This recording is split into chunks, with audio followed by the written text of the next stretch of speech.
Hey, brand builder, Rory Vaden here. Thank you so much for taking the time to check out this interview. As always, it's our honor to provide it to you for free. And wanted to let you know there's no big sales pitch or anything coming at the end. However, if you are someone who is looking to build and monetize your personal brand, we would love to talk to you and get to know you a little bit and hear about some of your dreams and visions and share with you a little bit about what we're up to see if we might be a fit. So if you're interested in a free strategy call with someone from our team, we would love to hear from you. You can do that at brandbuildersgroup.com/podcall, brandbuildersgroup.com/podcall. We hope to talk to you soon. Hey, everybody. Welcome back to another episode of The Influential Personal Brand. This is AJ Vaden.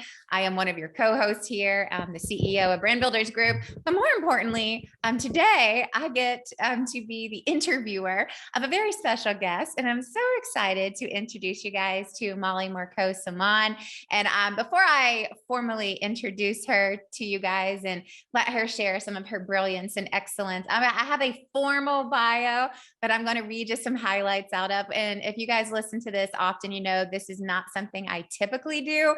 But when I was reading through Mollie's bio, I was like, holy snikes, I've got to read some of this. So there's some like really amazing stuff in here. So currently, Mollie is the commissioner of the LPGA, and we're going to talk a little bit about how she got there and what does this all have to do with personal branding. But I'm going to give you just a tiny bit of the backstory of how she got to here, and then I'm going to let her share that as well. But she is a Princeton graduate, and not just that, but a two-sport varsity athlete, which I do not think is easy. I am not that skilled in the realm of athletics, but you were also named to the Collegiate Women's Ice Hockey Team of the Decade, which is, I think, is amazing. You were also announced Sportswoman of the Year while you were there.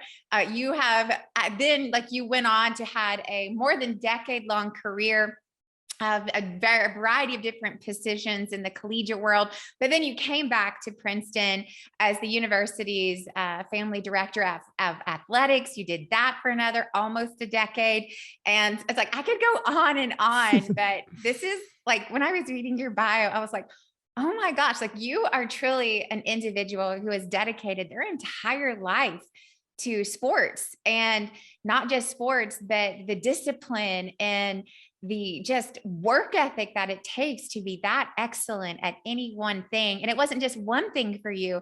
It was so many different things. And so I'm amazed, like genuinely, I was reading this and I was like, I had no idea of all these things, because you're also really humble and you don't talk about any of that.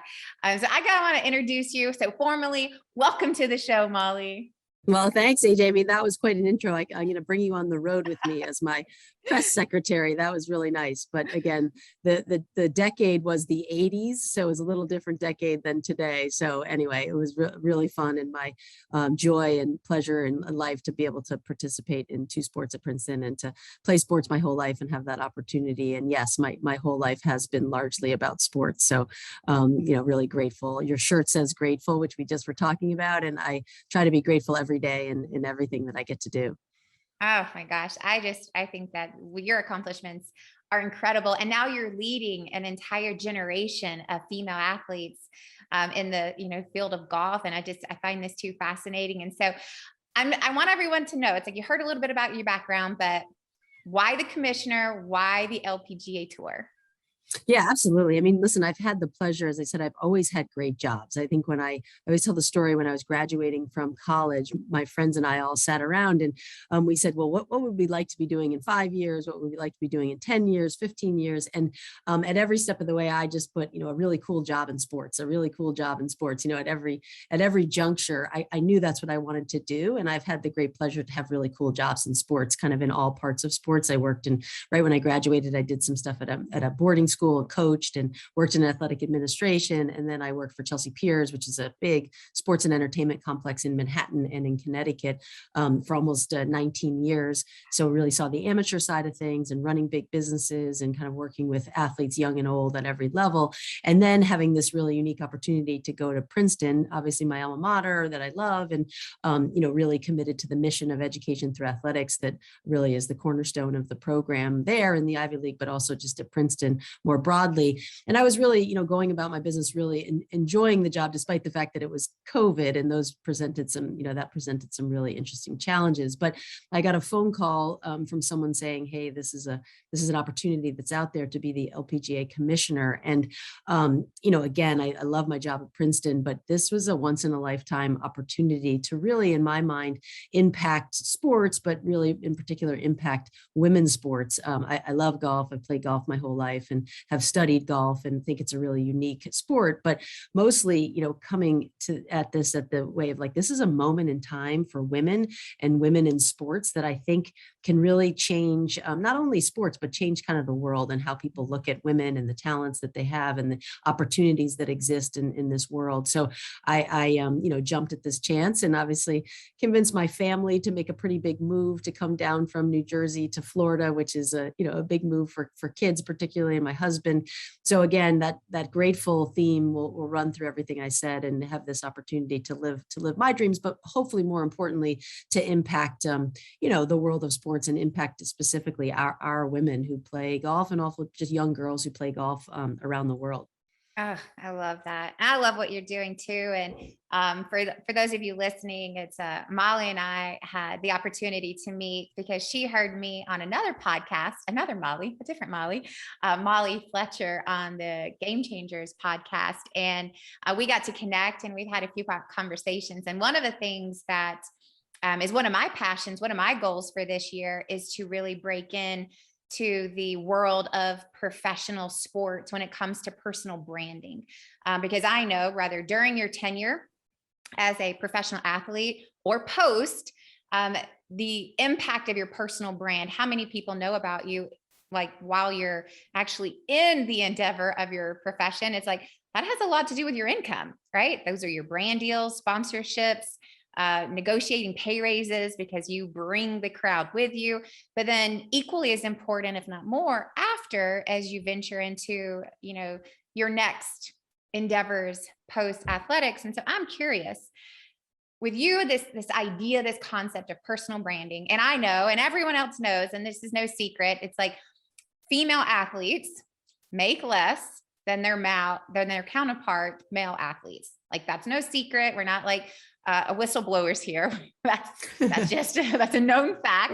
Right. So I'm curious, like when you think about the world of sports and you think about women and their role in that, how much does a player's personal brand matter when it comes to them being successful in terms of income and success and all of that?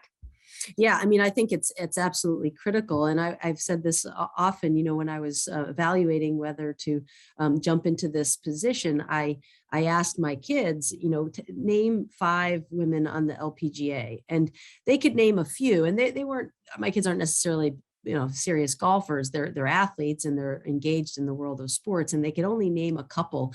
And so that's where I felt like, okay, I can really have an opportunity, hopefully, to come and help these women elevate their own brands and elevate the LPGA brand more broadly. Because at the end of the day, in professional sports, that's really what it's all about in terms of getting eyeballs, viewership, getting people to engage with us. But I also think it's about inspiring the next generation. Our women are so good at this game, to be the best 100 players or 150 players in the world. I mean, that's pretty darn remarkable. How many times do you find someone who is the best? We have people who are obviously the best, but also even the top 100 or 150. And I think the world needs to know about them more, because that will help, obviously, the LPGA in terms of our partnerships and our commercialization, but it'll also help them. These are individual athletes who make their money in a number of different ways. They obviously make money by competing and by winning the prize money on the tour, but they also are the personal brands and the representatives, the ambassadors for a number of companies. And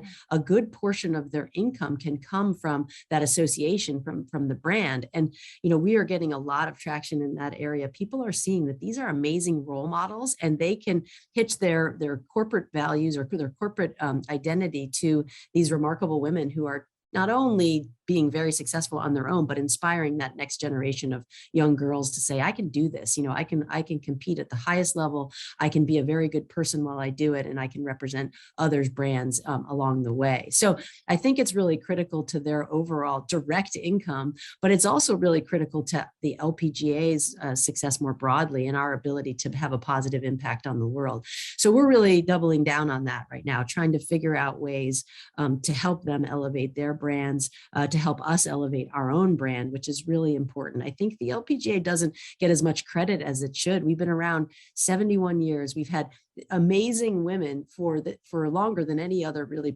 women's professional sport. We've done it kind of on our own. People have made a living, a good living, and have, like I said, inspired the world through their play. As a young girl, the only real role models that you had to look up to in professional athletics were golfers or tennis players for the most part as I was growing up. And I played golf, so I was very engaged with the women that were doing very well on the tour. Now I've gotten to meet them, the same women who were my inspiration as a young kid, to say, hey, anything's possible. There are opportunities in sports, whether you're actually competing or you're working in sports, but sports is a place for women. So I think it is 100%, sort of top of mind, critical for us on the go forward strategy for the LPGA and for our players to continue to get the world to see, these remarkable women do what they do. Ah, I love that. And it's funny as you're talking is, I think about the study that our company did, Brand Builders Group, went out and fielded a national research study on the trends and impacts of personal branding just about a year ago. And it's the first national study about personal branding. And a huge part that we thought was so interesting, and something you just said made me think about this, is that 88% of millennials age 26 to 44, but then 82% of the entire general population, no matter what your age is, agree that a company is more influential when the founder or executives have a public facing personal brand. And what you just said, like, really resonated to something that we talk a lot about. It's like, we are no longer really in the era of the company. The company is no longer the entity that is known. It's the people within the company that make the company known. And so when you said, it's like, hey, it's like the more well-known our players become, the more well-known our organization becomes. Oh, yeah. I mean, that goes across all sports, all industries, all organizations, no matter what. And so I'm curious, in your opinion, what do you think in this specific conversation the players need to be doing to help themselves become more well-known, thus making the entire organization more well-known? Like, what would you like to see? Well, I would, I think that letting people get to know them as much as possible. And some of that is our responsibility, outside of their own social media and outside the things that they can do to continue to place themselves into situations where, they're letting the world see all the good that they're doing, not only on the golf course, but the way that they train, the way that they eat, the way that they sleep, the way that they engage in sort of high performance, I think is very interesting to the world. Also, the way that they give back. I mean, our women are significant contributors to charity, to young girls, as I said before, allowing young girls to have inspiration and to be role models. I think getting that word out and being very creative and aggressive with their own social media, but also from our perspective, one of the things that we're trying to do more is, give audiences more of an opportunity to know the players individually, not just their talent. I mean, their talent, I think people still need to understand how significant it is, but I also want to be able to do things in broadcast. We're trying to stream holes, on various streaming platforms where we can interview the athletes in the middle of their round. Golf's a really unique sport where they can be playing and we can actually have an announcer or a broadcaster come up and just ask them what they're thinking as they're about to hit their next shot within a very large competition where they're competing for a great deal of money. It was really cool. And I think that's where the association starts to come in, because as you said, people think of people. They follow the LPGA, and we need to continue continue to do a better job and continue to grow our abilities in that area, which our team is really good and they're really focused on it.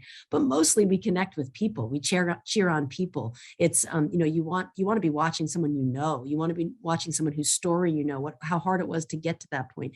And every athlete on our tour has a different story, and they're quite remarkable. They're not what you think they are. And I think they provide inspiration. They're very interesting. They're very engaging. And I think that they have this platform to help people be better in their own lives. And also, if you think about golf, I mean, wow, golf is just a hard sport. I don't know how much you play, Jay, but when you stand up on that tee, you never know what's going to happen. And at the end of your round, imagine being in your professional life. We all were talking about being stressed and other things that are challenging. But if in your professional life, every day at the end of your workday, you got a score. And then on top of that, that score was blasted out to the world. Yeah. And everybody knew how you performed that day. So the way they handle the successes and the failures and the ups and the downs, and they stay with it and they continue to focus on the process, it's very inspirational. And it's hard to get stressed about the things that you have to do in life when you see how they're handling disappointment and public disappointment. So I think telling that story more and letting people into the challenges that they face will really be a great inspiration for others. Oh my gosh, it's so true. And it's so true to, just anyone who's in the public eye, whether you're putting yourself there or you're there, right? And I think a lot of this has to do with so much of what we talk about in our community at Brand Builders Group. And I believe a huge resistance to a lot of our community of like really putting themselves out there is the fear of people not liking them or disagree with them. And it's like, the truth is, it's like the more true you are to yourself, you're going to have more lovers and more haters. That's just the natural part of being. And that's hard. That's like a hard choice. And then to be in a profession where that just is a part of the job, that's so intense. And so I'm curious to know, genuinely, it's like, what would you say that most of your players, or even like you yourself, it's like, do you think that there's a resistance to build personal brands? Yeah, I think I don't know that there's a resistance to build personal brands, because I think we all want to do that. I mean, I know I need to be a lot better about that. And because I agree with you, and you and I have been talking about that, like, I think that people really do believe that the CEO or the leader of the company is the representative of that total company. And so I need to do a better job myself on that. But I think our players, it's very hard to put yourself out there. And particularly in the world of professional sports, where everyone just feels like they have the right to tell you what they think of your play, of what you look like out there, of what, so it's very, very hard. So I think that there is sometimes some resistance, but I think the more we educate on how to do it positively and just continue to focus on your own values and continue to focus on the things that you believe in, and then let the chips kind of fall where they may, and obviously we need to support them in that every step of the way as well. So it's, it's hard, but it does matter. And I think it will just continue to open up doors for them. Every sponsor or partner that comes up to me tells me how amazing our athletes are, and that's almost like this secret that we're keeping. And we need to just tell the world a little bit more aggressively. Listen, our players are quite well known in many circles, and some of them more than others, but I just think there's this huge opportunity for them, sorry, to inspire. And we really just are, like I said, we're really focused on that. So I think there is a resistance, but we're trying to give people as comfortable an environment as possible to do that. Yeah, there's two things I want to comment on. It's like one of the sayings that we have at Brand Builders Group is that it's the worst thing in the world to be the world's best kept secret. Yeah. Right. It's like, there's a lot of things that are true. And one of the things that are true that I believe, it's like, no matter how good you are, people cannot do business with you if they do not know about you. Right. And it's like, there's that mix and mingle of like, you can be the most talented golfer on the planet, but if no one knows about it, then like, there's nothing that's going to benefit of you. It's like, there's that part of like having a great skill set. And there's another part of making sure that people know about that. Right. And that is the business of sports.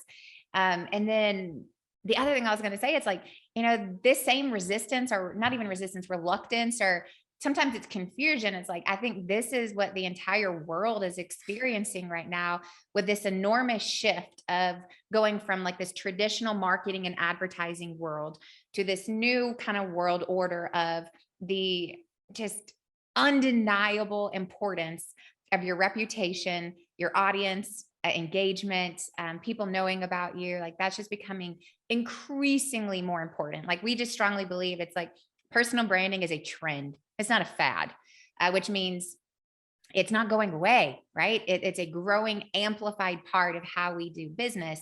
And there is not a ton of talk around this in a lot of businesses and organizations, but you're making this a topic. Like this is something that you guys are focused on, an intent of like, how do we get our players to be more well-known? Because we know if we do that, it's going to benefit the organization. And there's still a lot of debate on should we, shouldn't we? And you're kind of taking the stance of, no, this is what we're going to do. And that's clearly a shift of what has been done within the LPGA. And so I'm curious, like, as your like seat as commissioner and in kind of like during your reign here, right? Why this? Like, what is it about this that you think is just so important as we kind of like move into this next era of marketing?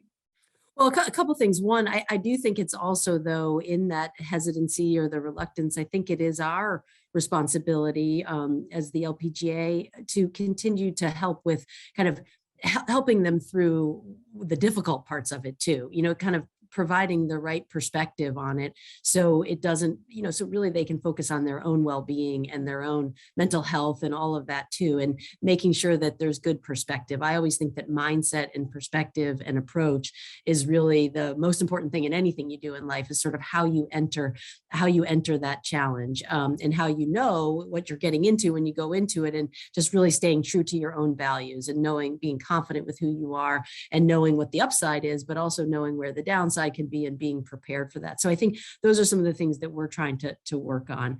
But again, getting back to your question, I mean, like I said, it's just so critical that that they, as individual athletes, is really entrepreneurs. I mean, if you really think about it, the women on our tour, they don't play for a team, they play for themselves. Yeah. And so their own personal brand is even that much more important, because they're actually selling their brand, just like the LPGA is selling our brand to be able to make all of this work. We don't exist without the commercialization of the sport. I mean, we are in the business to allow women to live their dreams through golf, tangentially, but or not even tangentially, just as an integrated part of what we do. We are also, part of our mission is to give this opportunity to young girls, to women, whatever skill level, all around the world, because we think it's so valuable. So in order, like you said, in order for us to do that, people have to know the opportunities exist. They have to know the benefits of participating in golf and participating in sport for young girls and for women, the community building, the networking. So in order for us to be successful in that area, people have to know our stories and have to get to know our athletes. And for our athletes to be able to truly maximize this amazing gift that they have, they're individual entrepreneurs and they need to commercialize it. There are different ways they can do it. So it's really built into their entire ability to reach our mission and their mission, which is to live their dreams through the game of golf and inspire the world to have a positive impact. So it's all tied in together. I mean, I think it really is all part and parcel of what we do as an organization. Is we need more of the world to know about us. So we're really focused on that. Yeah. And it's like kind of the easiest, maybe not, I'm gonna say simplest, not easiest, but the simplest thing to do is like, as your players become more well-known, you become more well-known. It's like this win-win situation. I love what you said too. It's like, really, our players are entrepreneurs. Like that is such a great way at looking at this particular sport. And there's other sports like that, but it's, you said something earlier that just made me think about this. It's like, the more that we get to know the stories of the players, and here's what I have found to be true. The more that I get to know the stories of the athletes of the teams that I follow, I don't just love the athlete more, I love the entire sport more. Yeah. And I think I shared this with you. It's like, I recently watched the movie King Richard about Venus and Serena Williams' father, and about them. And the most fascinating thing happened through like the next few weeks after watching this movie. It's like, one, I'm just dumbfounded at their superiority and the skill set and just like who they are as humans and individuals. And there's the fact that they're in the same family. Like, so I have become like so endeared to both of them and their excellence. But I'll tell you what else happened is I've become way more interested in the entire sport of tennis. Oh, yeah. Right. It's not, and here's what I'm saying. It's like the stories of athletes don't make you just love them more. They make you love the entire sport more. And that's Yeah. something that I think is really amazing. It's like my husband is a really great golfer and really loves golf. And he's always pressuring me to go golfing. And, it's like I haven't necessarily ever had a great desire and passion to it until I met you. Right. And it's like now that I talk to you and I'm getting to know it, it's like I'm naturally more inclined to want to learn about the sport because I'm fascinated by you. It's like I want to get to know your players because it's like I want to support people that I believe in. The exact same thing happens with companies, right? When I fall in love with a founder of a company, it's like, man, I want to support what this person is doing because I'm fascinated and interested by their story and I want to be a part of it. And I think the exact same thing happens when we fall in love with stories, we fall in love with the people, but also what they're a part of.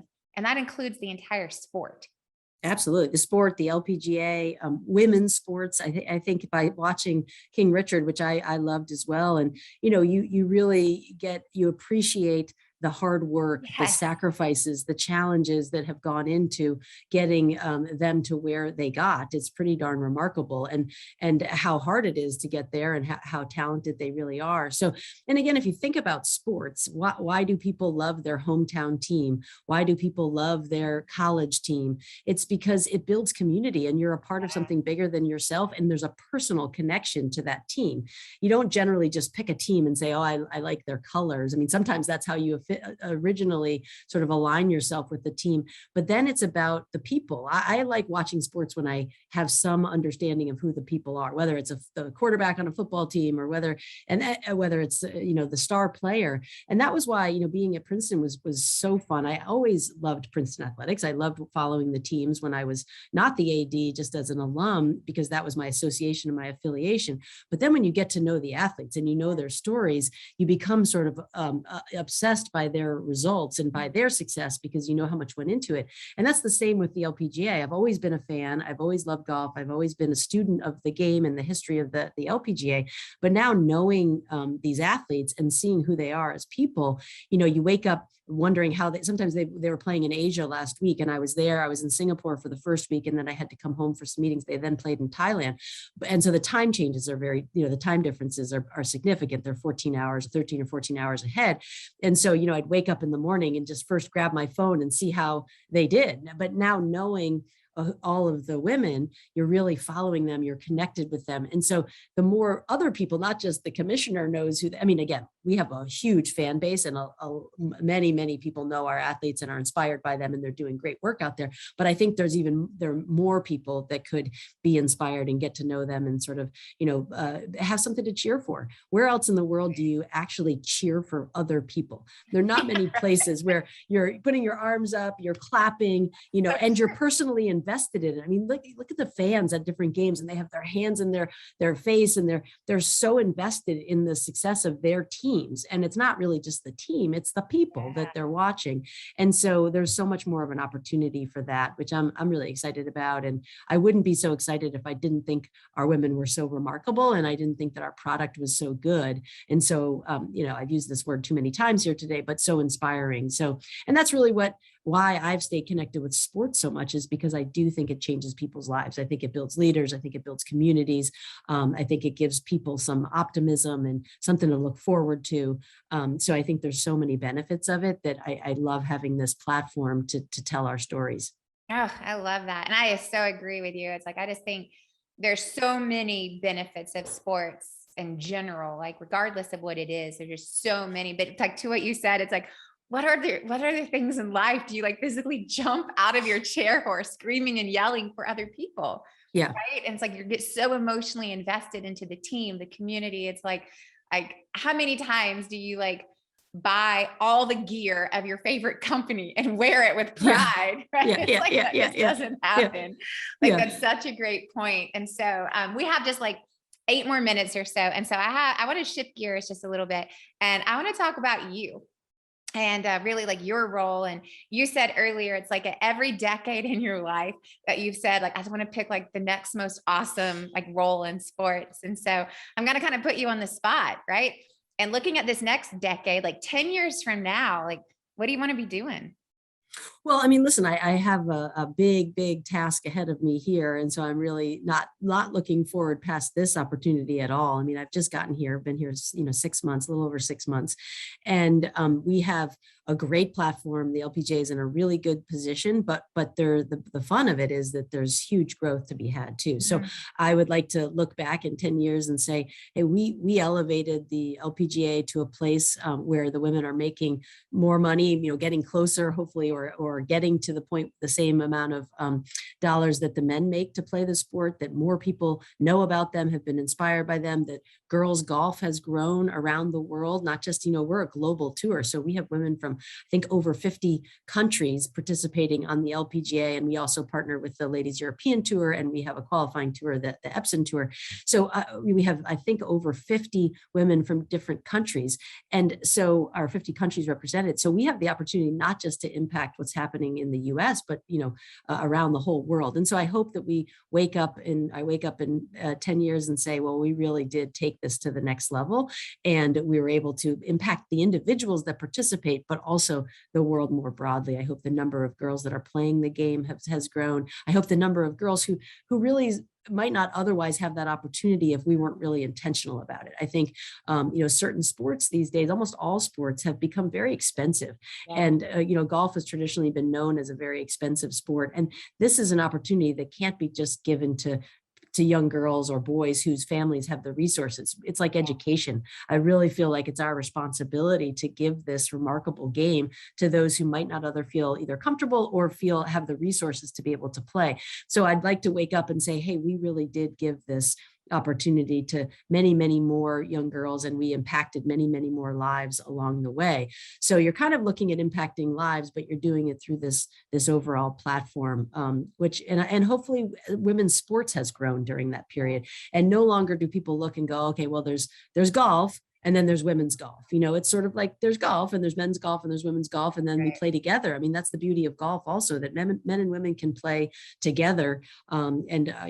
People who think that they can beat our women, men or women who don't really know. I love that scenario when you say, okay, yeah, why don't you come out and play against these women and see what happens at the end. I mean, they are just as good as the men. They might not hit it quite as far off the tee, but then their game from there on in, our data and our statistics are showing that they are just as good or better in many areas. And so I'd like the world to know that, and for us to tell those stories. That's so good. And I love that. I love too, that you're just focused on the here and now, right? We'll see where the road takes you, but you're focused on the here and now. So if we were just to take it personal for you, it's like, I know you want to see these women's stories told. You want to see the game of golf, is shared, and hopefully it grows, and, all these different things. So, those aside, right? I'm just super curious, like, are there any like internal things or messages that you hope come out of your tenure here? And this could be just not even about golf, but sports, women's sports, men's sports, whatever. But it's like, are there any underlying themes that you're like, man, if, the world were at my fingertips and I had a magic wand and I could make sure all these things happen. Is there anything that you really want your legacy to be, as, you think about at some point, this position will be over, however many years down the road it is.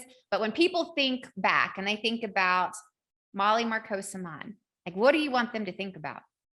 Well, I mean, I think, as you said, I like to be in the here and now. I mean, I've never had a job where I'm looking for the next job. I mean, those jobs have always, fortunately, I've just had a lot of really lucky, connections and relationships and people who have put me forward for other opportunities. But I've always just tried to say, like, you got to care deeply about what you're doing at that moment. So I hope people, look back and say, she really cared because she cared, not because she was trying to, elevate her own career career, anything like that, because I actually think that's the worst thing that you can do in your job. You have to be invested in what you do for what it is, not for what it can get you. And I do think that's a really important thing for people, is just like, be where you are, love what you do, care deeply about the product and the people, and try to make it better every day. Wake up thinking, how do I get this organization to be better? How do I get the people around me to be better? How do I get myself to be better? How do I grow every day? So I hope people, from my own perspective, I hope that's what people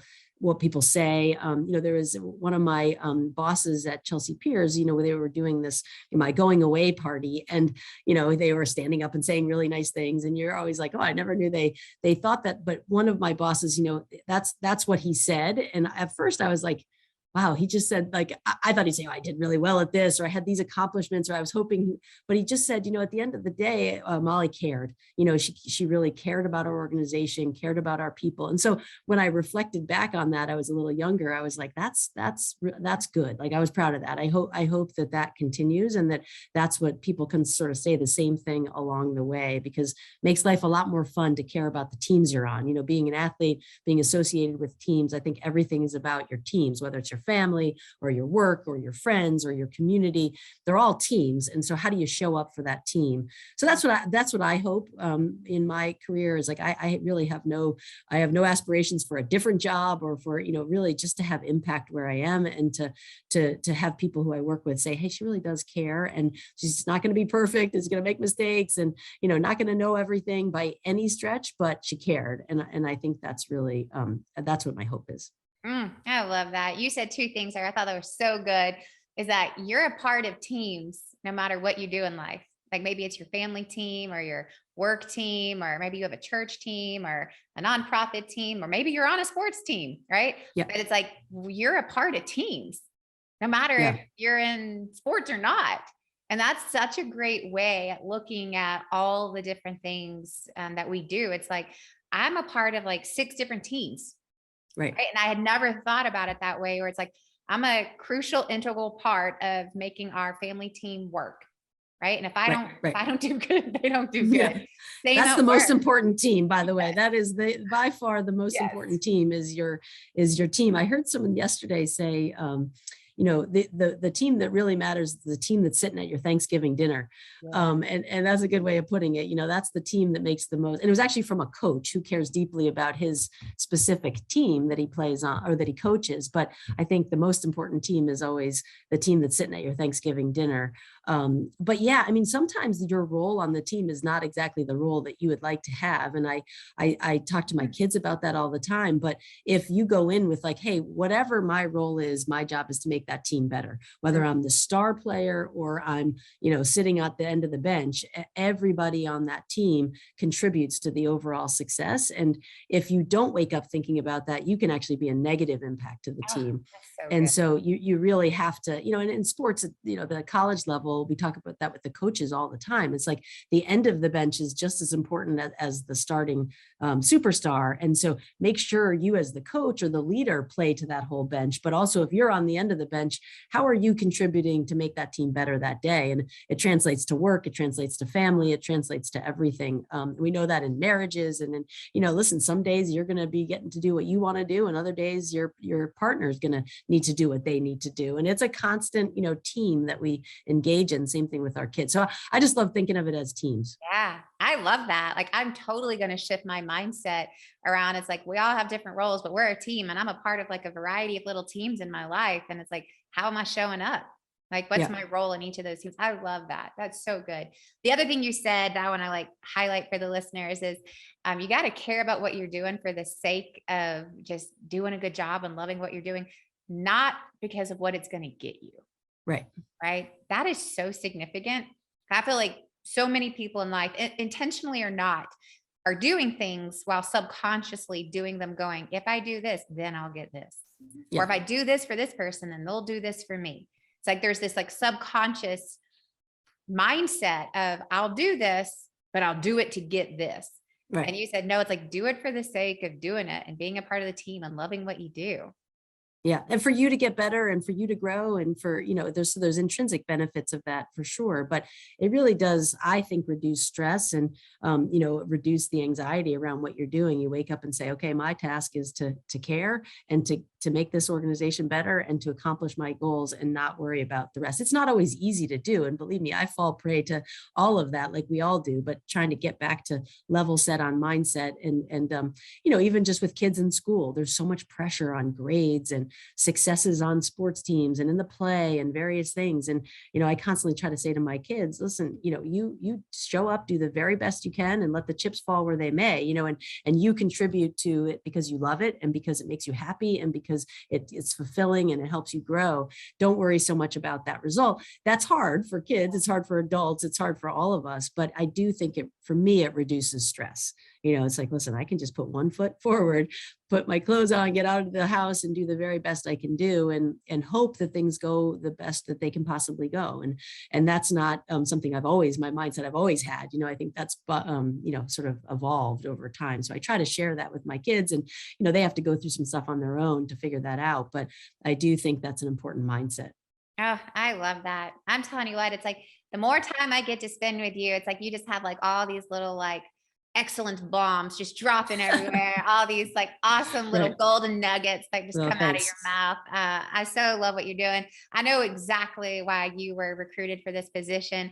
I am so excited to see what you do for the whole game of golf, but specifically for these women players. I'm so excited to just see this change. And it's like, regardless of how many other people it's going to impact, like I can raise my hand and say it's like from the day that we had our first conversation, I have had a new appreciation and interest for the game, and I'm just one. So it's like there's going to be a serious domino effect with all the things that you're doing. And so if people want to learn more about you and stay in touch with the LPGA tour, like where should they go? Where do you want people to find you? Well, again, I think I need to do a better job of letting people find me, but I am on Twitter. I think it's mmarcoux91, something like that, but I should probably know that more specifically, but you can always find me too on the LPGA site. And, we're constantly doing things through our social media channels and but I think, in me getting to know you and I reached out to you because I heard you, as I said, on Molly Fletcher's podcast and just I loved your message. And I know that's an area of growth for me to be able to put myself out there more and to be able to, be willing to do that. But mostly for me at this point, it's a little bit about time, but it has to be a priority of time, and I always want to, if I'm going to do something, I want to do it really well. And sometimes it's hard to find time to do this really well with all the other things that you're trying to do and other ways that you're trying to serve other people. But I do think that it is important, for the LPGA. I wouldn't do it so much if it was just to elevate my own personal brand, but if it's going to help elevate the tour and help elevate what we do, then I need to continue to get better at that. Well, I'll do all the research. I'll make sure all the right handles are in the show notes. Sounds good. Yeah. Since I don't even know them, but we're working on that, AJ. With your help, maybe I can get there to the next level. Baby steps. Baby steps. But I'll put all that in there. I'll grab all the links for the LPGA. I'll put all those in there, and y'all like go follow these players, go follow the LPGA, like also follow Molly. I'm going to enforce her. I'm going to make her share all of her brilliance more vividly online. Thank you so much for being here. Thank you so much. I know how busy you are. Thank you so much for being on the show. Yeah, it's my pleasure. Thanks for doing this. And thanks for helping elevate our women. And like you said, go to the LPGA social media handles and also watch our broadcast. We're on Golf Channel. There are times we're on network television where we've got some great ideas brewing around some other ways that you can engage. We've done an all access video of one of our, sort of docu-series. So again, getting to know our players through that docu-series and through sort of their personal lives is really remarkable. I think you'll be inspired. So thanks for everything. And yeah, I look forward to continuing our conversation. This is awesome. Y'all, thanks so much for listening. Stay tuned for another episode of The Influential Personal Brand. We'll see you next time.